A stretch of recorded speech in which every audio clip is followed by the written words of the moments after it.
Hello and herzlich willkommen zum Alfty Fresse, the WXW review podcast in English. I'm Ian Hamilton, joined by Mike Kilby. And Mike, maybe WrestleMania this weekend, but we've got a hell of a lot to talk about from Germany. How's it going? It's going well, yeah. It's kind of had a sort of a triple pack of shows over the past past sort of 2 or 3 weeks, and yeah, some interesting things to come out of them. Yeah, bit of a mixed bag, I think, but some good stuff at least. Yeah, we're talking, is it Dresden, Leipzig, and of course Frankfurt, hat-trick of shows where they crowned a new unified world wrestling champion, and of course a build-up to that. A couple of farewells as well, which we'll touch on, but we'll start. We're not going to go through every single match in great depth because these are all out. We've done the shotgun vlogs. We're on WXW now, Trill as well if you've got that. So open up in where was this? In Dresden, Real Wrestling 66. This was the first of the East Germany doubleheader. This one was live in English and German. I think the Leipzig one was just in German, barely that, tech issues go. But yeah, we'll start in Dresden. Anelmarek beating M4, Metahan, his comeback to, beating Dieter Schwartz. Only, 5 minutes, that one was what it was. One of those matches where the up-and-comer gets a brief spotting, but it was all about Metahan. I don't have much else to say. I mean, I guess we'll talk about the big picture after we've done the other two shows, but the headline of Metahan so far, I have not been sold on this run. Well, yeah, it's only just started. I think it's but I think the warning signs were kind of there from the beginning. I think we'll go on further as we go. But it's been very stumbly from day one. Same, I think. It's more of the same as what we was criticising for him for 2 years ago, and I wouldn't say he's any better. In fact, I'd say he's just as bad. So it's quite a concern. Next up in Dresden, we had Youngblood against Planet Gojira. So, of course, Youngblood working, as baddies, going for eye rakes, a lot more flagrant cheating. This wasn't a number one contenders thing. It was more, I guess, hey, these two teams didn't win. Yeah. Relaxed Rules, I think, was the Frankfurt one. So they did the same one.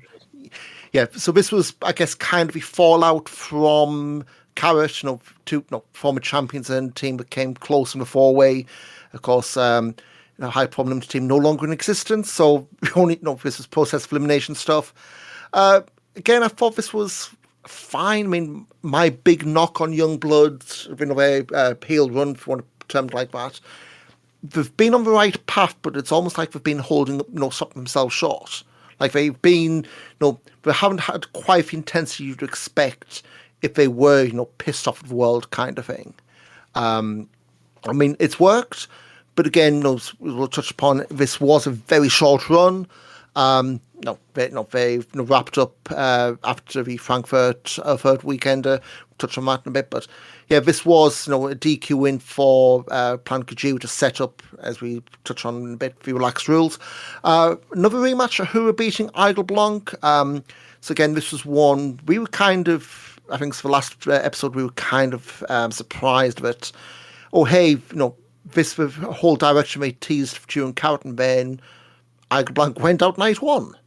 So we got, I guess the teased match here again, who was still selling, the ribs and the damage from Carrot.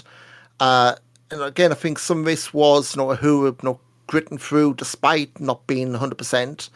I don't think it's quite in the levels of the early stuff from this year, but it's a pretty good pairing, and a rivalry where I think we've been smart to keep it in people's minds, but not have a major blow off just yet.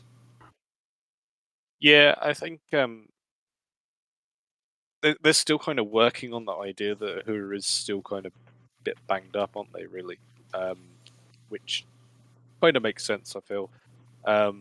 Likewise with Idle Blanc, they're not really doing heel stuff with him, are they? I don't.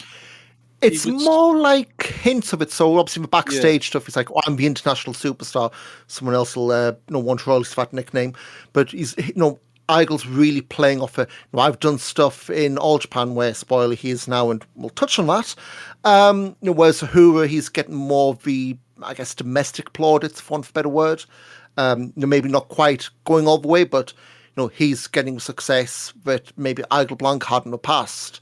So it's kind of who's chasing who. Now, so it's been a good feud. I think Ahura kind of playing both sides, so to speak, is working, but I think it's one of these because a lot of the face-to-face, like a promo stuff, apart from that one thing they had, was it at Anniversary, a lot of the promo stuff has been on the vlogs. I'd like to see maybe a bit more of that in front of the crowds. Again, the format WXW does, where you don't tend to do in-ring promos that much, but maybe I'd see a bit more of that so you see it played out in front of crowds, and then maybe this is where we're going for Pro Wrestling Grand Prix weekend, have stuff like that, because I'm assuming not everyone will be working on every single show. Maybe have something in like, hey, here's the update. Next up is based on then you have a bit of back and forth, and because again, if you're doing the whether it's returning to catch of the round robin thing, those matches will be plotted out in terms of what the final matches are going to be. You'd expect, so that is something you could plot out. The final fixtures, Eigel, Blanca, Hur, and Block A, what have you. So we'll see where it goes. But again, we're keeping stuff going nicely, and afterwards, Ahura won. He offered a handshake. Eigel Blanc slapped him. So yeah, they're not exactly on the best terms, nor should they be. Next up, so we had a change on show day. It was meant to be Bobby Guns and Big Bucks. Bobby Guns dropped out for the weekend with illness. We had I'll just be frank, a guy I'd never heard of, Cubes. I can't do Norman House's, like, the way Norman introduced him at backstage promos, like it was a Bond villain. It's Kubesh, I assume, being Polish. So I did a bit of digging around. He's a trainee of Brandon Thurston, the Grapplers Anonymous school up in the northeast of America. He's also the Dr. Tom Pritchard school as well. So he's got some pretty decent training. He's over in Europe and a bit further. I think he's done stuff in Poland, not PTW, one of the other Polish groups. But yeah, he had his gear with him, and it's that old adage, always bring your gear with you. He was drafted in here. But I think it's pretty clear once he knew who the replacement was, what was going to be. And of course, Cubes was counting those light bulbs in Dresden. But it looked pretty good for the for the time he had. But again, trios match, what's the saying, was kind of like pizza, was very rarely a bad one. He held up his head of a bargain, but the whole thing was building up KXS and Big Bucks the next day. Really was one way it was going to go. And KXS, because you were in East Germany, they were, beloved. So yeah, and obviously Jay Newell as well. Yeah, well, not quite, Southampton levels of obnoxious. At least this makes sense. But yeah, a pretty solid trios match, even if it was maybe a tad predictable. I would say though, if Bobby hadn't pulled out, I would love to know what the result would have been. Interesting format. Yeah. But moving on, we had Nick Schreier against Joseph Fenech Jr. This was for the shotgun belt. Again, this one, they're doing a lot of stuff for Nick Schreier. He's losing a lot of mine, but they're doing a lot of the whole, hey, he's good, he's getting there, but he's not quite there yet. But they're not also hitting you with the subtlety hammer of, he's the next big thing, but he's losing a lot. We're showing you he's raw, he's getting experience. He's been put in these spots because of X, Y, Z, but he's not quite there. He's inexperienced and making mistakes. Yep. Yeah. It's not because he's hotly rated 17, 18-year-old who blatantly is, we don't want to have beaten all our big names. It's the way stuff normally works in wrestling. Unless you are the one and only generational talent, that gets the rocket pack, the old Brock Lesnar push in WWF days. You don't tend to get someone hot in the scene. Straight up top. I mean, Christ, we've complained about this for God knows how long. People who do get that kind of push burn out quicker because if you've done everything there is to do in, say, a year, what do you do next? Especially in a scene which is really tough at booking people after they've won the big one. Yeah, and the other thing is, say, like, you can be picked up quite cheaply from Europe to go elsewhere as well. So if you try and hotshot them too much, then yeah, they do run the risk of sort of disappearing, don't they? Because the main thing coming here was, High Problem Limiters for big backdrop story here. Trouble in Paradise. They just got rid of Icarus. And yeah, that would play out over the next few shows. Next, we had Hector Invictus against Mike DeVecchio for the European title. This one I was really looking forward to. Maybe not quite the heights I was expecting. Mike D, injured his knee early on and kept on as normal. I think it's one of these. We'll touch on the All Japan Champions Carnival. We've had a few matches. This was what I've seen described as like the fireworks match. With Mike D's, really starting to, get used to putting out, really good, really solid. Maybe not for everyone. And for this, he was throwing all the big guns, not all of them landing. But yeah, two, the glued Wexley's we've called in the past falling just short. Maybe become an eventful few weeks for Hector, but not in this night. Yeah, I thought this was kind of one of them. It's one of them matches like they're two people who almost like are a perfect pairing for each other because they're very, very similar style. It's almost like Hector is maybe a little bit usurped by Mike D, kind of coming out of nowhere in a way, isn't he? Yeah. And again, foreshadowing is a literary device. We'll get onto that. Main event, the Cowboy weight, one Called Manders and Thomas Shire against Leah Bloom and Lawrence Roman. Did note that Manders and Shire got that, the team entrance video. So there is the World Tag Team tournament later this year. I would suspect, they're going to be a big part of that. Why else would you go to the trouble of that? But this was, of course, billed for Manders and Bloom in Frankfurt a few weeks later. I thought this was really good. Like, you had all, the Cowboys playing the heels, obviously, because, obviously, Bloom, the good guy, it's East Germany, so Roman was going to be cheered anyway. Finish, I thought, really surprising as well. Had Lawrence Roman beating Thomas Shire, was fully expecting, Manders beating Roman just to, get some extra heat on everything. But yeah, in terms of the match, it's exactly what you expect. Quarter-hour main event in Dresden, and again, served as a nice little, appetizer for what's coming in Frankfurt. Yeah, this is really good to say. Kind of establishing them as a team. They're also going to be doing a fair bit, like in the next week or so, as well. So yeah, it's good that this has kind of been sort of formalized in a way, and it's a pairing that's completely come out of WXW, isn't it? Mm-hmm. I mean, you think about, I don't want to go into wrestling etymology or whatever the equivalent is. Manders came in as part of the second gate crew with, what's his name? Mance Warner. Yeah. And Manders taken the music for the entrance video, and now he's got his own team. It's like, it's just weird how you come in as, I don't say a guy, but half of the team, that big GCW weekend a couple of years back. And now, you completely split out from that point where you are, spoiler, the leading guy in the company and, the bigger standard bearer in WXW, so to speak. Just shows some of the weirdest things can happen from the most auspicious of starts. We move on to the next night, this Wheel of Wrestling 67 in Leipzig. So this was live in German on WXW Now. A few tech issues. Things at the point where the show literally ground to a halt because of, was it what can go wrong, what could go wrong, did go wrong. It was just one of those nights. But they kept it going because they had to. It was live. But yeah, looking back at the results, they packed a crap load on the show in terms of matches. Open up Leah Bloom. Out for two, I would say this probably edged it. Tech issues be damned. I mean, just in terms of what they did. Of course, open up Leah Bloom beating Thomas Shire. Surprising choice of opener. But again, I suppose it's one of those you want to, the main event was KXS, a Big Bucks title match. So, you don't really want to have that in the semi-main, I suppose. But, big win for Bloom. Thomas Shire has been, I guess, the West Ham of the team. Sorry, lads, but, the designated pin eater when it comes to not ambition, shall we say. Yeah, it was one of those. Bloom getting the big win going into Frankfurt.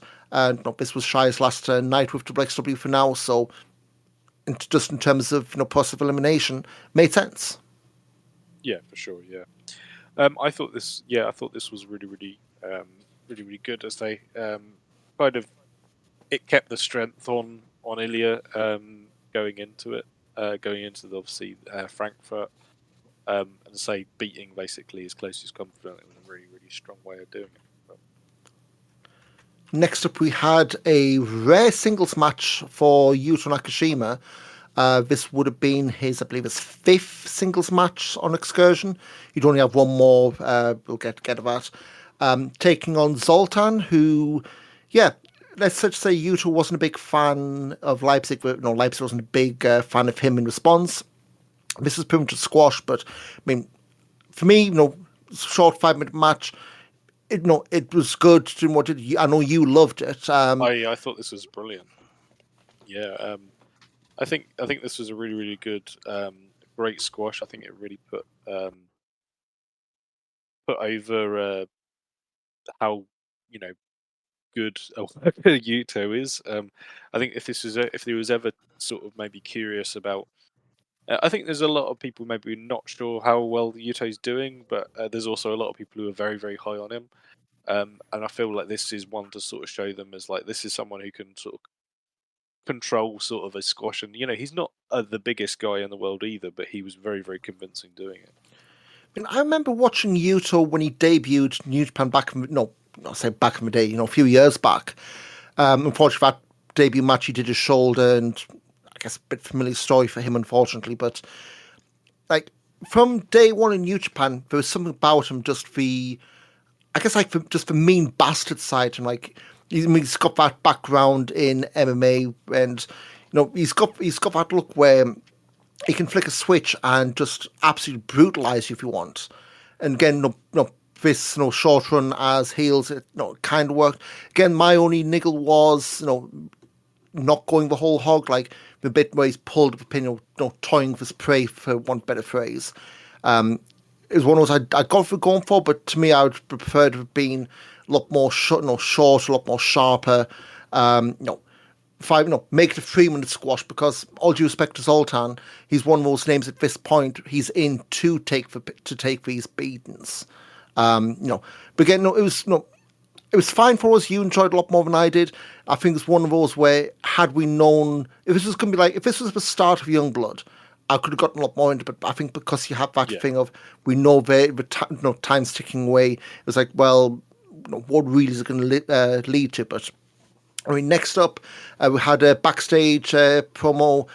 Hector was in by Joseph Fenech Jr.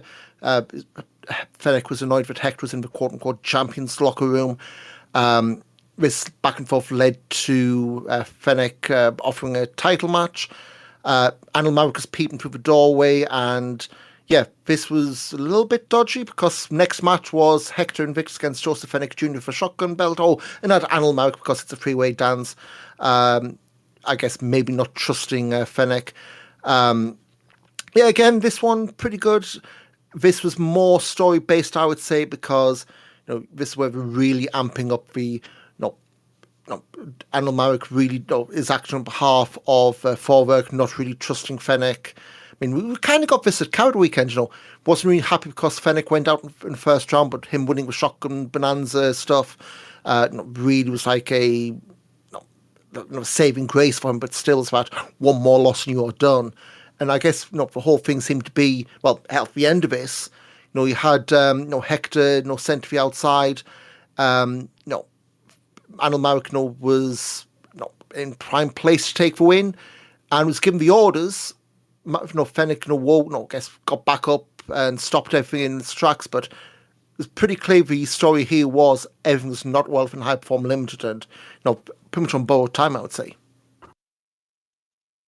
Yeah, it's I think it's kind of, if that's the end of High Performer, then although I suspect it would be more likely that it will be it will just be Anil Marek and just like the old days. Yeah, kind of back to what it was, I suppose, wasn't it? Yeah, I mean, I think the thing with us with High Perform Limited, we'll touch on this after the Frankfurt thing as well. God, don't take a shot every time I say touch on this. You'll be absolutely bladdered by the end of this. But the thing with Hype From Limited to me, and they've only been around 18 months at this point. They've had a lot of reinventions. Like the first phase with Anil Marek wasn't really doing much then. They started, absorbing members. They got Peter Tan, then they became world beats, and then, the decline has really gone hand in hand with Peter Tahani's injury. Oh yeah, they got rid of Baby Allison beforehand, but that steep decline has gone hand in hand with Peter Tahani going down. Yeah. It's almost what's Peter going to come back to?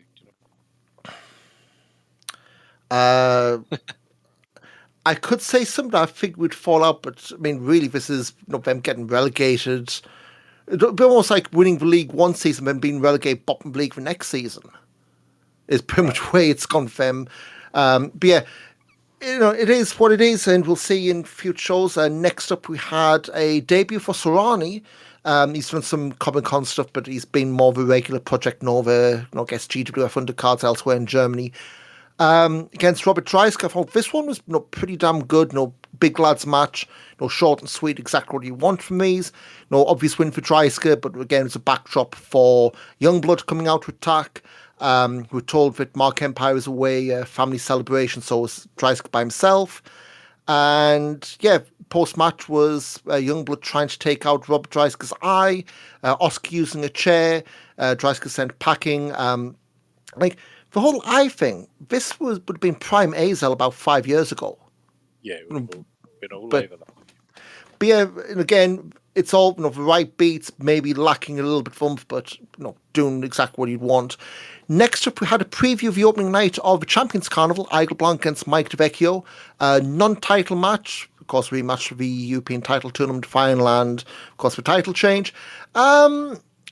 Yeah, I mean, we're going to get onto this when we do the news bits, but I guess the comparison I made to you about Mike D and the Champions Carnival, he's starting to get a bit like ECW era Rob Van Dam, where he's going for a lot of big stuff.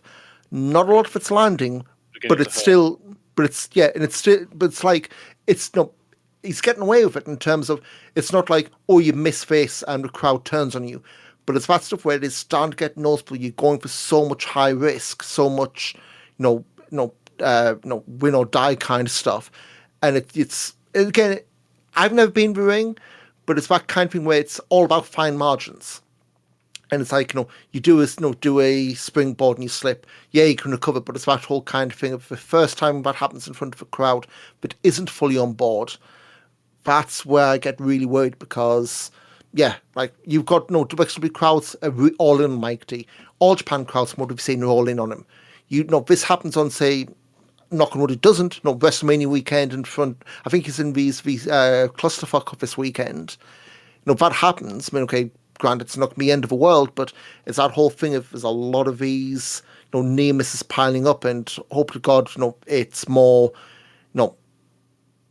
trying to iron out creases, for one better word. But yeah, as far as this match, this one was, again, literal fireworks. And I think some of these were just let up inside, like dives into the crowd. I think those benches weren't safe. But yeah, not the best we've had, but still pretty good for the spot and the kind of crowd they were in front of. Yeah, it was, this is a pairing who's done a lot together at this point now, isn't it? So it's, they're all very, very well, there's some, the Champions Carnival match and the match from here were very different. I think the Champions Carnival one was probably a bit of a better standard, but they've also both done better in the past, haven't they? So yeah, just look from cage match. So just in terms of singles matches, they've had, this is just straight one-on-ones, they've had 11 matches. APC, Ricks, Wrestling Cults, Premium in Italy, 5 in WXW, and of course Champions Carnival last week. So it's a very familiar pairing. More than half these matches have been in the past year. So yeah, it's, let's say, Igel Blanc's very much getting used to getting very familiar and very friendly with a bunch of people in WXW in terms of repeat matches. But yeah, it's another solid one. Moving on, we had Nick Schreier against Ahura. So again, Ahura, still a bit banged up. Nick Schreier still trying to get that big statement win. Not to be here, although he did come pretty close. But again, it's exactly the match you'd expect. Ahura, maybe not quite main event, but very close to it. Nick Schreier still plugging away. And yeah, this was another good outing for Nick Schreier, but unfortunately another L in the win-loss column. Yeah, well, Ahura is he's someone near the top of the scoreboard, so you can't expect him to beat him right away. Then we had tech issues, so the show came to a halt. Things like the video board screwed up the sound system. One was everything could go wrong, did go wrong. Dan Malman was playing Jim Smallman, keeping stuff going while they were figuring stuff out. Oscar comes out, gets enraged at the lack of professionalism perceived. Not the first time I've heard that being a thing, but we'll park that for now. And yeah, so this was Oscar, just pissed off at, what is this? What does this say? This respect you show me. One called Manders interrupts, and I didn't mind waiting for tech issues of this one. This was exactly what you'd want to see from Oscar in terms of against big man. Like, my big criticism, I think a few people have had this with Oscar, has been he hasn't worked as a big man. Like, a lot of his run into WXW with Youngblood, at least from my enduring members, maybe Carrot last year, burning my head, selling on the floor. It's always been Anit Vaughan taking the beating while he's been, coming from pre-match attack. This was him playing, working as a big lad, and went pretty much beat for beat with Manders. I think with this, if you did have the excursion was just Oscar, this would be the kind of match you'd want. And yeah, again, he kept going for the eyes, and the only thing I can think is that like some kind of in joke. Hey, this is the only time you won't be able to say this in Japan because of TVSR. Copyright striking everything that comes out, but we'll see in due course, I suspect. But yeah, I think it was absolutely great for an impromptu match. Yeah, I thought it was a good great main event actually. So in general, I thought that the Leipzig show was really, really strong. I think you can sometimes end up with sort of the tour shows being a little bit like, a lot of forgettable stuff, but there was some really good stuff on a few of these shows. So. 2 matches left. Metan Lawrence Roman was another one. Metan getting the win. This was a statement win, I guess, over the former champion and fellow Carrot winner. I guess from this one, I guess because maybe a touch burnt out from that impromptu break. Again, perfectly fine. Just not jumping off a page. We'll touch a bit more Metan drink in a second. Then main event, KXS failing to unseat the Big Bucks. Main event, again, this was Big Bucks, I guess, cheating to win. Low blow, and we double team powerbomb to get the win over KXS. Big Bucks once again spoiling people in their hometown. And yeah, this, a strong end to a weekend, but could have gone also badly off the rails if not for those tech issues. Yeah, exactly. So. And then move quickly on 2 weeks on from there in Frankfurt. This is the batch cap. Wheel of Wrestling 68, 16 Karat Gold Revenge. Yeah, they're plowing through these Wheel of Wrestlings. Pre-show, Kuro losing to Fast Time Mudo. They did, it was in one of the other tour shows, Kuro and Igel Blanc, and that's kind of gone by the wayside. Hamburg next month got Michael Oku in that spot. So, yeah, but definitely trying out new names, new faces, but clearly, the pecking order, Kuro's way below Fast Time Mood, at least in terms of the pre-show match. Main show, we opened up with the shotgun title, Hector Invictus and Joseph Fennick Jr. This was what we would have had in Leipzig before Anil Marek got himself stuck in. This one was really good. This is one where they pulled the pin on High Performer Limited. Anil Marek getting involved, trying to make sure that Fennec won Rob blows from the face.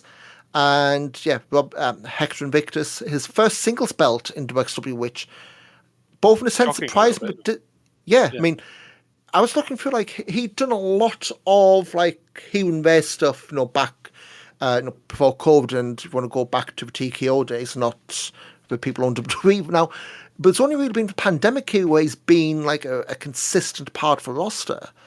And for me, like we've said, he's one of those names who you do your quote dream WXW card. He's first name on the team sheet, so to speak.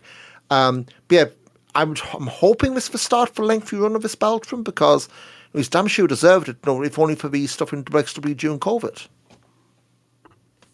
Yeah, I think he's always been a bit. He's been a very reliable sort of workhorse for the company, and I've enjoyed him sort of in the tag team sort of divisions. But I think he's the right sort of person, especially with the sort of the other two belts maybe disappearing for a bit. He is sort of in a way, he's kind of like the replacement Mike DeVecchio while he's not here. Although he's not missing much of it during the Champion Carnival, he's still like a reliable person to have around, isn't he? Yeah. That same sense. And again, it also takes the shotgun belt off of whatever's going on with High Performer Limited. I know they did do Fennec and Marek in Erfurt for next day. And I think Marek won that one, which I don't know what that spells. But yeah, post-match was where, Forvik, berated Fennec for the loss. They did the hand signal of, get him, didn't work. And Fennec quits High Performance Limited, can't find me, I quit. So, yeah, we're back down to High Performance Limited 1.0 with just Anil Marek on his Todd. And we'll see where that goes next. Because, yeah, at least in terms of this roster, if you're going to be building them back up, you're probably going to be looking for names from outside at this point if High Performance does stay high-profile part of the card. Next up, we had another late change. Had a few roles this weekend. Who was meant to be taken on Lawrence Roman. Instead, we got a debut from a fellow called Ocean Avery. I think we're 2 for 2 in places I've never heard of. I was literally just fumbled around cage match, YouTube revenge about him. He's on about 2 years in, and I'm massively impressed with him. Again, whether it's Lawrence Roman, I don't say carry job, but Lawrence Roman, guiding him through. But for someone who, 2 years in, foreign country, Roman English is going to be second language. This was a lot better than it could have been. Yeah. I think he did really well. I think, like you say, he could have been someone who kind of thunk a little bit, as you often do. You do very occasionally get with the people who are overtraining in a way. But yeah, I thought he actually had a decent amount of sort of chemistry with Roman. I mean, Roman's a great hand. He's probably the best wrestler in the country at the moment anyway. But he's a sort of very reliable. He was a good person to be paired with him, I thought. And again, Avery had the height difference over Roman, made good use of that. But it's like we're back in the WXW of old, random US imports, coming in and, proving the worth. So maybe we want to keep an eye on them the long term because I know, aside from that GCW match of Effie, not exactly name who's gotten any kind of noteworthy stuff in the States. So we'll see if this is a springboard for the lad. Next up, we had Dan Malman with Planet Kojima backstage. Dreisaitl got a knee brace on, which apparently is legitimate. And yeah, so that was the obvious thing going into the match, relaxed rules match with Youngblood. May as well just put a great big sign on the screen saying they're going to go after Dreisker's knee, and that proved to be the case. Bobby Guns, Nick Schreier, that was the next match. We met in Bielefeld, October 2022, and I feel like I'm a broken record, but this is another one of Nick Schreier. He's learning, but he's not winning. I do think it's one of the reasons. Maybe it's same match, same kind of match 3 times in a couple of weeks. You are kind of getting to the point with Nick where you will be wanting to see him getting wins. It's weird. He's got to beat a few people.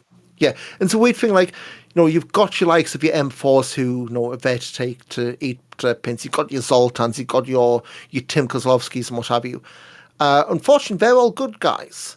Nick Schreier, there aren't any heels to eat pins in WrestleMania. I'm looking at year-to-date stuff, and Nick Schreier is 2 wins, 10 losses already in 2025, which, again, he's getting reps, but you are hitting a point where even if it is against someone at his level, you are going to need a win, because at this point, it's for Southampton with WXW. Maybe with more wins than them, I guess. But at least performances are there for him. It is that he's nearly there, but again, you've had Ahura, you had you had Ahura here, you had who did you have in Dresden? You had Joseph Fennick Jr. in Dresden, and of course, he had Bobby Guns. So it's not like he's taking on the big guns here, pardon the pun. But yeah, so that was one where another match, obviously went to Bobby Guns, Nick Schreier going away licking his wounds, and I suspect maybe waiting for Mike D to come back for the next round of the Nelson Muntz, Martin Prince backstage promo stuff. Next up, we had Axel Tischer against Metahan. I remember when that was the big ticket selling match for the festival weekend. Yeah. This one. The Carrot, wasn't it? It was the afternoon show, wasn't it? Yeah. They did this again in GWF this past weekend for the vacant GWF belt. This didn't do it for me. It's that whole match of two halves thing. Like, first off, really slow. Like, whenever this is said, it always tends to be a bit of a dig, and it's not always meant to be this. It was a professional wrestling match, which, for people who study this kind of stuff, we'll lap it up.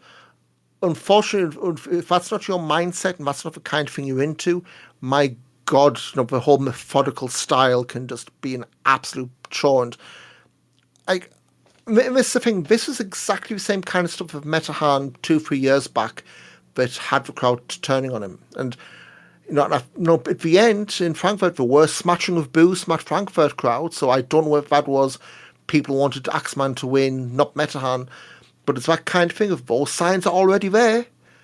And they're going head first into Mike D and Metahan in Hamburg next month. Got to be careful, because he's had 4 matches, 4 wins, or televised wins at least. But is that for enough?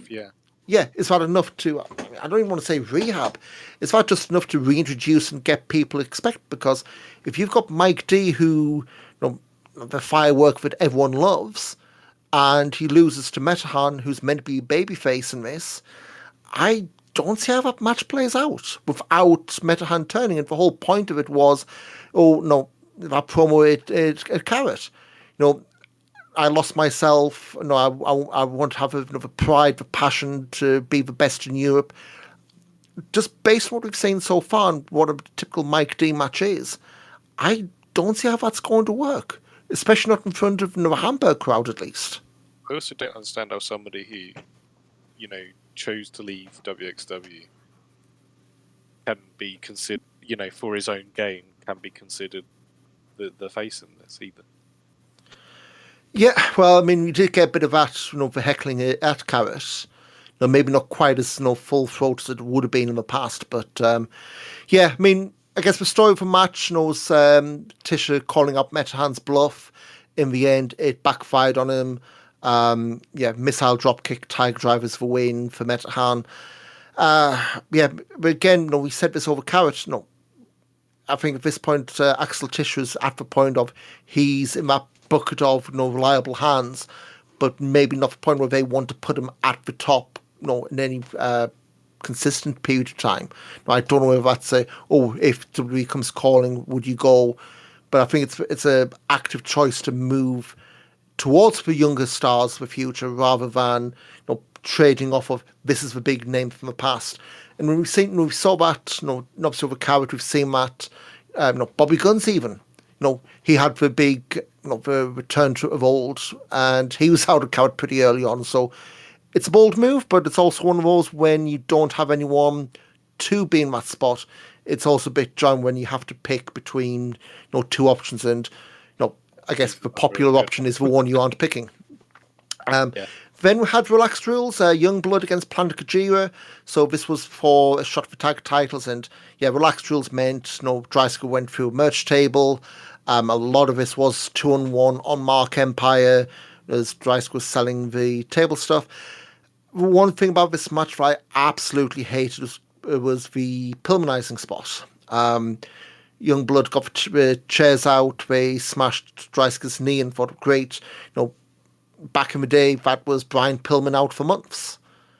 Here, Robert Dreisker's back in 5 minutes, and I was like, does that mean they didn't do, Youngblood wasn't good at doing that? Or, to me, it just felt like if you want to, have Dreisker out because of his knee, smash the chair. Don't know. There's some stuff in wrestling where it's been ingrained in you. Pillmanizing an arm, a leg, especially your knee, that's you out for period time, not back up 5 minutes later because you've got to do X, Y, Z. It's a match. The relaxed rules meant you had, the plunder, you had, obviously, for eye rigs, for low blows, etc. The Pillmanizing stuff just took me out of it. In the end, Dreisker getting back on his feet, dragged Nakashima to the ring post. That shocked Oscar for long enough for Mark Empire to powerbomb through a table. That's Youngblood winning. That's Planet Kujira winning. Youngblood exits stage left, and all of a sudden he's big bucks. They weren't advertised for card. They were out in their gear, and you kind of guessed what was going to happen. They talked Planet Kujira into taking a title shot. Short and sweet. They worked over Dreisker, knee braced the head. A big bucks win. And that's the entire tag division pretty much wiped out. Youngblood gone. Big Bucks beat Planet Kujira here. Hype Form Limited wound up no other tag teams to speak of. That's a pretty quick bit of spring cleaning from the new champions. Yeah, and it's kind of mad because probably about a month ago we were saying how good the tag team division was, and there's not very much there. I think especially them going no rematches in the Shotgun vlog afterwards. We'll see. Obviously we do have a match for Hamburg, and what's going to come from that, we'll get onto that. Main event, what everyone was waiting for, was the Unified World Wrestling Championship. Ilya Bloom, number one contender, against the winner of 16 Karat Gold, one Called Manders. And this... Did you see the live version of the cleaned up version? I watched this live. Okay. So a lot of this was just Manders allowing the hell out of Bloom, but Bloom getting his shots in. This wasn't like a steamroller job or anything. Halfway through, they spilled outside. Manders could have lost by a count, but Bloom broke the count to keep things going. Towards the end, we had more lariats. Lariat wasn't spam job. It was more Manders' big move is the clothesline, and was effective. And the last one at the end was a sliding D from Bloom into Manders and the ropes. It misses. Manders rises up with a lariat. Bloom's down doing the ahura, convulsing, shaking, which I guess with Bloom's history of concussions played into that. And both men are down. Tass is counting. Manders gets up. Bloom doesn't. And everyone's expecting Manders to ask the ref to stop the count. He doesn't. Tass hits 10. Everyone's caught completely off guard. I think live with cameras didn't have a shot ready, so you this shit. Is he really hurt? Like that kind of panic. Manders wins. I thought it was really good. One in terms of both men leaving it all on the line, and the story I guess coming out of it. Ilya Bloom, trying to be the better man, ain't getting it done. Yeah, it basically played into the whole thing over Carrot as well, because Manders didn't want to win by that way, but he did. Likewise, Ilya had kind of ignored the signs from sort of previous shows as well, hadn't he? I think, again, the East German swing, you had Manders playing a lot rougher, so to speak. based on the cowboy waves for mantra that's been played out across the weekend, in recent weeks, I guess. So it's one of those where Manders wins. There's some fallout on the shotgun vlogs. There's some of the big beats because there's two of those going through. Who I think was the Dresden Leipzig swing trolled production by doing his promo in the most equi room they found that weekend. Complain about injuries. Of course, was meant to have led to a who against Lawrence Roman, which didn't happen. Then after Frankfurt, Manders just blew off Leah Blooms off with a handshake because, from Manders' perspective, you've beaten a man bloody. You expect him, well, proverbially speaking, you've beaten a man into out of consciousness. You don't want the guy you've just beaten up to want a handshake. You'd want the guy to give some kind of response, but that's obviously going to play into something. Yeah. Big Bucks, no rematches after beating Planet Kajou. We've got new challenges for Hamburg. We'll get into that. KXS, Lawrence Roman, Nick Schreier get into it. So there's a whole thing on the Dresden swing where Nick Schreier's gear looked like it had been rifled through, but it ended up just being Axel Tischer throwing stuff around in a fit of rage. Lee Schreier watches the vlog, so it wasn't oh no, who did this when we evidence out there. We're going to be getting Axel Tischer and Lawrence Roman again in Papenburg because Tischer claimed he shouldn't have been pinned at Carrot. And then Jane Neal looks to be a bit more regular member of the roster. She's going to be getting a match over the Papenburg swing as well. News bits, and by God, we've got a lot for these to go through. So, of course, Youngblood, done with WXW. I think they pretty much said that over Carrot weekend. We did the fire sale on night 3. And I think Oscar's just done a big sale of T-shirts on his Instagram, wrapped up this past weekend. So, Deutsche Post getting a fair bit of business from him. Of course, they lost to Planet Kajou in Frankfurt. They had final matches for next night in Erfurt. Interestingly, not tag matches. Just pulling up in cage match because I think these have been taped but haven't been released. So spoilers if you care about much late VOD stuff. But you had Dieter Schwartz beating Yuto Nakashima in Erfurt and Oscar beating M4 later in the show before they did the farewell thing. So WXW did announce after the Erfurt show that was the end of their excursion. That started back in February 2024, not that long ago. Back in the day, Great O'Connell was over here for years, seemingly. These New Japan excursions now are barely 12, 14 months. Literally a year, wasn't it? Yeah. Yeah. Of course, started in Rev Pro. I think show 2 or show 3. Yuto injured his shoulder there. Oscar would be in singles and tags for the next few months with, I guess, Shaw in Rev Pro, Anita Vaughan in WXW. Nakashima returned at the end of June in Rev Pro, but that run just really peached out something rotten. it ended up being sort of the pre-show for Copper Box and, being overshadowed by Grado. That's pretty much how their Rev Pro thing. It's I've heard rumblings, not going to speak of, but it's surely to God, you've got your big New Japan excursion team. And your first real tag team be on excursion from New Japan, because most of the time it's been Amino, it's been Tsuji, it's been Okan. Yeah. And it felt like they didn't have any ideas, at least on the Rev Pro side of things. In fact, that run ended. More out of WXW. I mean, I feel like, they had more in bloody Pro Wrestling Holland than Rev Pro. Yes. Which, I mean, is an indictment. I mean, that's not a criticism against Pro Wrestling Holland, but you would expect Rev Pro to do more. I mean, you'd expect at the very least, I don't say token tag title run, but something like that. I mean, hell, let me pull this up. Cage match. They're very good at logging this kind of stuff. So they've been a team for 60 odd matches, most of those in New Japan. Would it surprise you that in Rev Pro, the closest they had to a tag title match was a 4-way number contenders match at that Summer Sizzler show 2 weeks before Copper Box.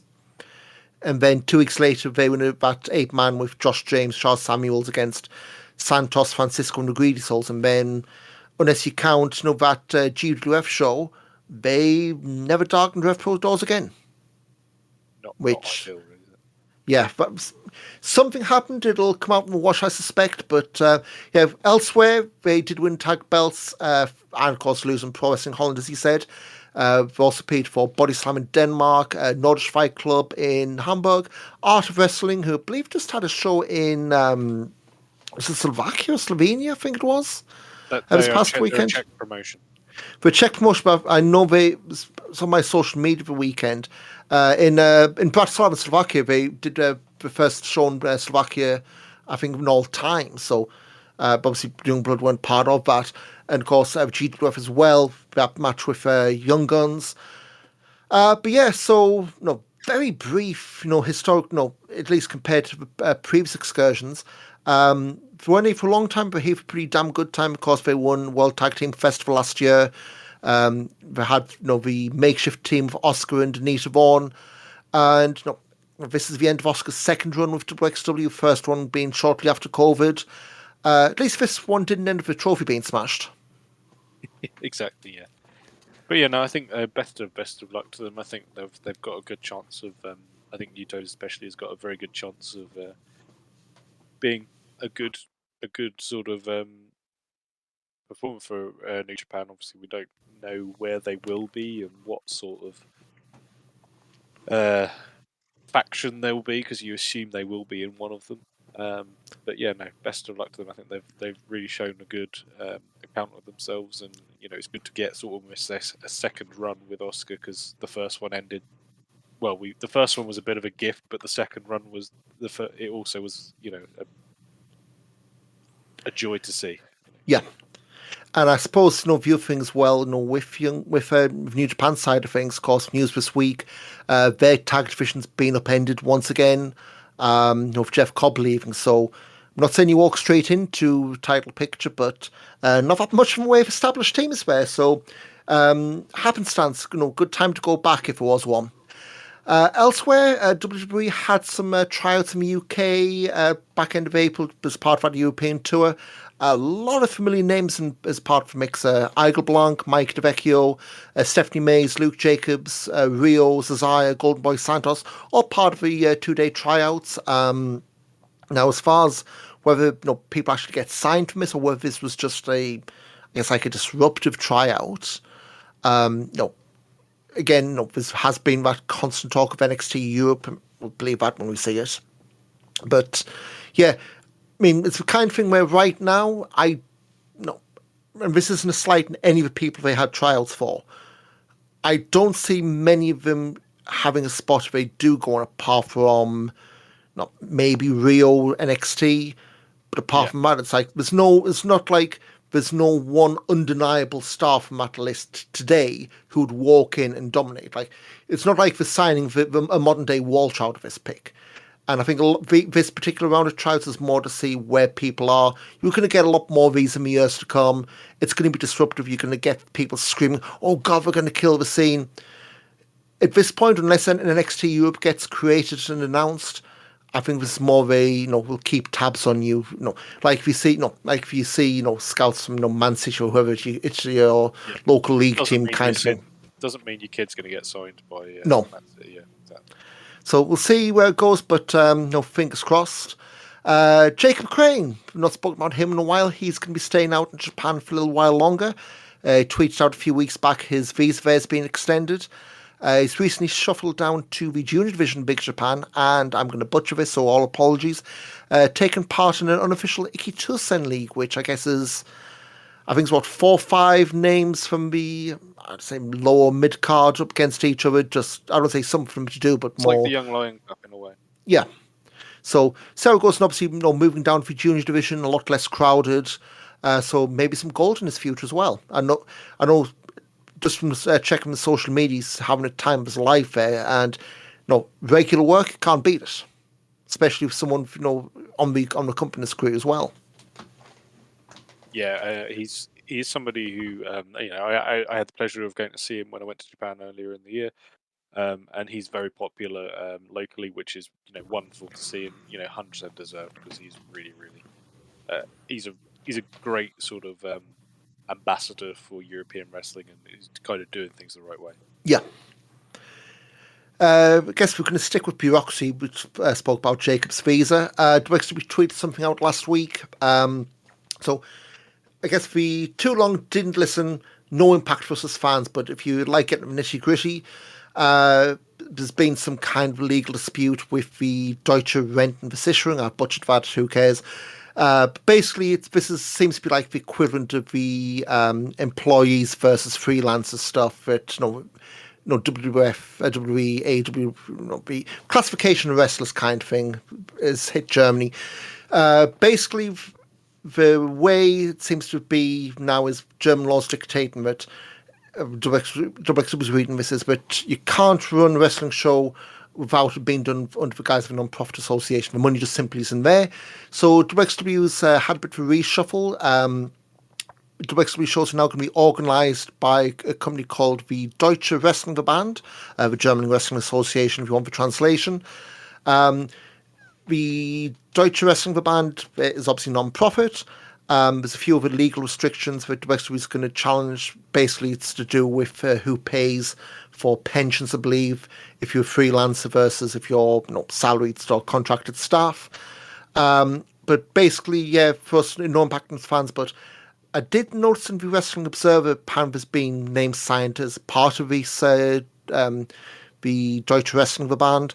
And you're looking like Felix Kohlenberg, Tassel Young, makes sense. Robert Dreisker, well, head coach, makes sense. Mark Shuttle, Dan Wallman, Boris Ellis, and Norman Harris, which I think that kind of gives away some of the inner circle, which they've maybe tried to protect a little bit. But yeah, certainly from our side, we'll still be buying tickets, there'll still be WXW, but I guess the behind the scenes paperwork stuff, it's going to be another company on behalf of WXW for the time being. It means absolutely nothing. Yeah, it was a minute of us waffling. Next up, we had next up we've got the return of Wednesday Heat at the WXW Wrestling Academy. They took a bit of a break over Coward Weekend. They're back on May 7th and June 4th. This is at the Fight Club in Alma Park, Gelsenkirchen. A lot close to home, though, or right now, doorstep. In fact, of course, WrestleMania week. I believe some of the shows are starting, like, literally now. Well, not now, but tonight. We're recording on Tuesday. Quick look at Voice Wrestling stuff. There's shows actually starting tonight for those sickos over there, and then Wednesday, Thursday, Friday. There's a fair amount of WXW representation over there, even if WXW aren't there again this year. I think, was it the obviously COVID year they're going to be going over, that fell through, so it's really New York in 2019 is the last year they've been over, but Never Fret was a lot of WXW adjacent names. I'm just going to rattle through a ton of these. So Axel Tischer, he's going to be mainly working Progress, taking on Mike DeVecchio, Axelman defending the Progress Atlas belt at the Pearl of the Palms. This is on Thursday night, Las Vegas time. In the UK, it's 8 o'clock Friday morning, 9 o'clock German time. So, Good Friday for us. If you're up early enough, you'll probably be able to see it on Triller. Mike D, he's going to be working for the Demand Lucha early that night at the FSW Arena, and he's also been announced for the Joey Janela's Clusterfuck as well late in the weekend. Michael Oak's got a few bookings too. The WrestleCon Super Show on the Thursday against TMDK's Bad Dude Tito, Shane Haste, and Zack Sabre Jr. Oak's team Flip Gordon Hechicero. That's a random button team if I ever saw one.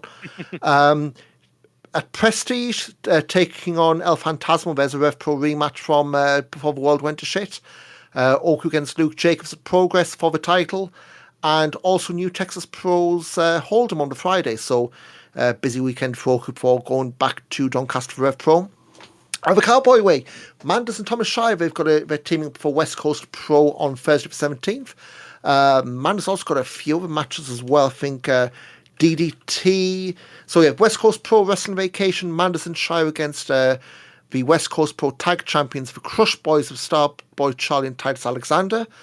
Manders has got the WXW title defense against Marcus Mavis and Tate Mayfairs at Progress on the Thursday night. The Friday afternoon, he's defending the WXW title, because of course he's not losing to Tate or Mavis, don't be stupid. He's taking on Yukio Naif, a DDT show. He's then got Zack Sabre Jr. non-title at Joey Janela Spring Break for Game Changer. Texas Hold'em, Manders and Shire against Brick Savage and Dmitry Alexandrov. And I believe just announced as well today we have the DDT Tokyo Joshi Pro Game Changer show on the Saturday. Maki Ito and one called Manders against Yukio Naya and Microman, which is pairing. which one, Naya and Microman or Manders and Maki Ito? Well, actually, yeah. Now you mentioned the other one. To be fair.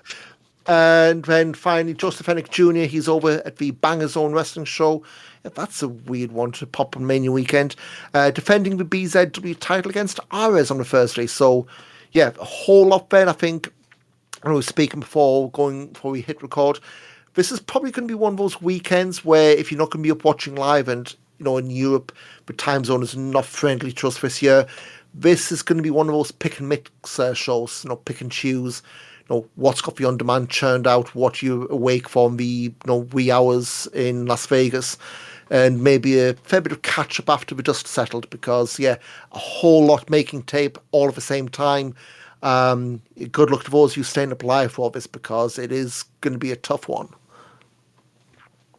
More wrestling, of course, outside Germany, All Japan Champions Carnival. So, of course, Mike DeVecchio's taking a wee break from this to do WrestleMania weekend stuff. He's part of this with Igel Blanc. They both faced each other on the opening night this past Friday at Corkin Hall. Mike D getting the win in just over 10 minutes. 2 more rounds have happened. Mike D on, was it the Saturday? No, on the... No, let me get the dates right. It started on last Wednesday, the 9th of April at Corkin Hall. Round 2 was in Fukuoka on Saturday, April 12th. Mike DeVecchio beat Madoka Kakuta. Igel Blanc lost to Yuma Anzai. And then night 3, this was on Sunday in Hiroshima. Mike D beating Rai Saito. So Mike D's undefeated, top of the block with 6 points.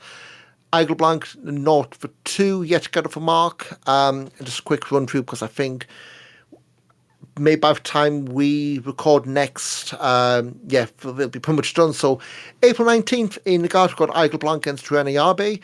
April 20th in Saitama, Igel Blanc against Hakuto Omori. April 23rd, back at Korakuen, Mike DeVecchio against Yuma Ariagi. April 27th in Osaka, Igel Blanc, Madoka Kakuta, and Mike D against Hakuto Omori. April 20th in Kagawa, Mike D, Yuma Anzai, and Igel Blanc, Yuma Aoyagi. April 29th in Okayama, Igel Blanc and Rai Saito, Mike D and Ryuki Honda. And then in the business end, May 10th, Sapporo, Igel Blanc against Ryuki Honda.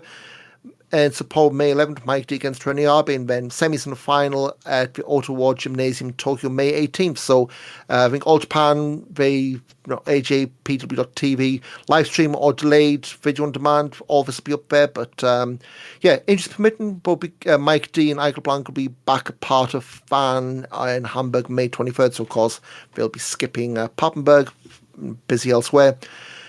We said we've touched on the Corkin match, pretty good. Maybe slightly better version of what we had in Leipzig, but I think night 2 and night 3 at least were up, but I've not been able to get around to them yet. I don't know if you've seen any of them yet so far, Mike. What, the Champions Carnival? Yeah, I saw the they basically had a bit of a preview from the first day, and that was all I've seen really. So hopefully they do put more of the preview shows on. And then final batch here, so we've got a bunch of names announced for upcoming WrestleMania shows. LSG is coming back for Fan in Hamburg in May.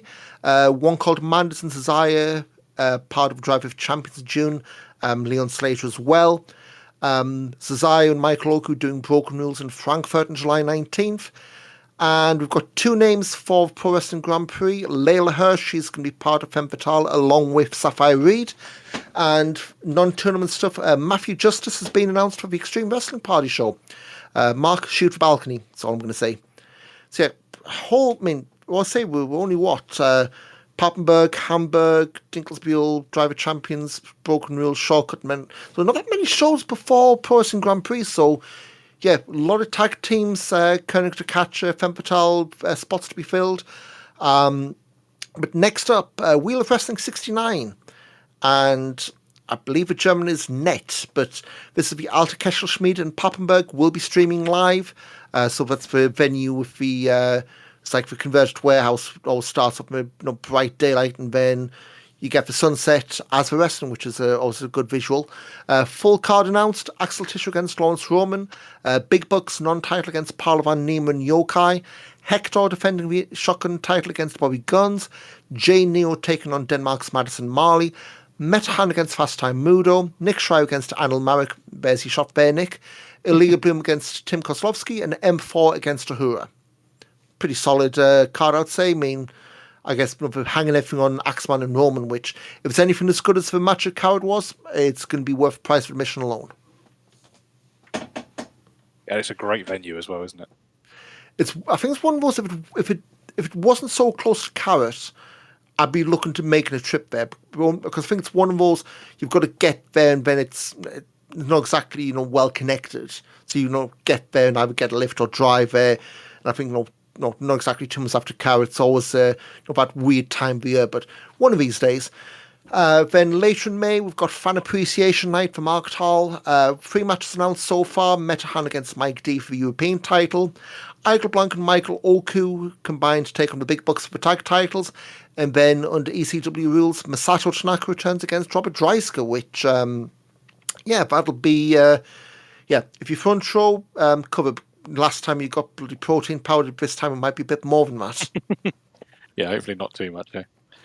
And then after that, a few quick hits, WXW and IWY, the Schwaner and Dinkelspiel end of May, Drive of Champions in the Turbine Hall June 14th, Broken Rules for Batch Cup, Frankfurt July 19th, Shortcut to the Top of the Turbine Hall August 16th, and then Pro Wrestling Grand Prix back end of September. So I'm saying there's not much to go, but there's a lot to happen before we go back to Oberhausen in the autumn. But Mike, I guess the typical thing, where can we find you on social media this going into this busy wrestling weekend, which I think between us we're going to see pretty much nothing live?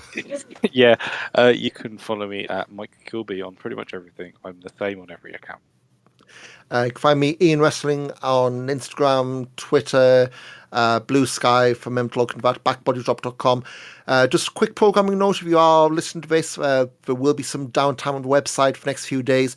Basically, just doing a change for our site host. So you'll see some downtime. Shouldn't take too long, but we'll tweet and post and everything when we are fully back online. Of course, we've got a few weeks off, so hopefully everything will be back up and running before we have Papenburg. But yeah, again, if you listen to us for the first time, Spotify, subscribe to us there, Apple Podcasts, Pocket Casts, Amazon Podcasts, anything but do podcasts, you can find us and subscribe there. We also have, video versions. You listen to us on YouTube as well. Search for Back Body Drop Podcasts, leave reviews everywhere, and all that good stuff. And say thanks again for listening, everyone, and we'll see you next month after Papenburg. Tschüss. Tschüss.